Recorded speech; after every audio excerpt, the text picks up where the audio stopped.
Yaradıcı olmaq möhtəşəmdir və bəzən də dəhşətlidir. İlham gələndə içində bir təlatüm başlayır. Zehnin sürətlənir, fikirlər axır, hər şey mümkün görünür. Yaratmağı çox sevirsən, amma bir anlıq düşünürsən. Böyüklük hissi bu deməkdir. Sonra isə nə ilham var, nə də axın. Sadəcə sən və beynində çarpışan fikirlər. Bəlkə bu edə biləcəyim ən yaxşı işidir. Bəlkə də sadəcə özümü yaradıcı kimi göstərirdim. Bu layihə bəlkə də sadəcə bir şans idi. Bunu dəfələrlə yaşamışam. Amma bir şey öyrəndim. Yaradıcılıq dövr eləyir.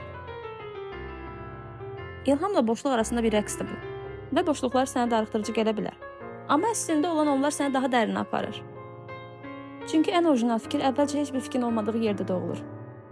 Və sən geri qayıdacaqsan. Həmişə qayıdırsan.